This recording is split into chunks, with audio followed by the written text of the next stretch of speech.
എപ്പോഴും നിങ്ങൾ മനസ്സിലാക്കിയിരിക്കണം, എന്തെങ്കിലുമൊക്കെ നല്ല രീതിയിൽ ജീവിക്കാൻ പറ്റുന്നുണ്ടെങ്കിൽ അത് കൃപ കൊണ്ട് മാത്രമാണ്. കൃപ കൊണ്ട് മാത്രമാണ്. കൃപ കൊണ്ട് മാത്രം, അല്ലാതെ അതൊന്നും ആരുടെയും മെറിറ്റ് അല്ല.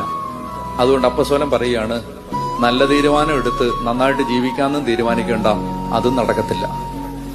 ഇനി we are left with only one choice. പാപവും ചെയ്യാൻ പറ്റത്തില്ല, കുറെ നിയമം ചെയ്ത് സന്തോഷിച്ച് ജീവിക്കാനും പറ്റത്തില്ല. ഇനി കുറച്ച് തീരുമാനം എടുത്ത് നന്നായേക്കാന്ന് വിചാരിച്ചാൽ അത് നടക്കത്തില്ല. We have left with only one choice. മുട്ടയിൽ നിന്നിട്ട്, കർത്താവേ, നിന്റെ ആത്മാവിനെ തന്ന് എന്റെ ജഡത്തെ നവീകരിക്കണമേ. പിടികിട്ടിയോ? ഇതാണ് സുവിശേഷം. സകലത്തെയും നവീകരിക്കുന്ന തന്റെ ശക്തി വഴി അവിടുന്ന് നമ്മുടെ ദുർബല ശരീരത്തെ തന്റെ മഹത്വമുള്ള ശരീരം പോലെ രൂപാന്തരപ്പെടുത്തി.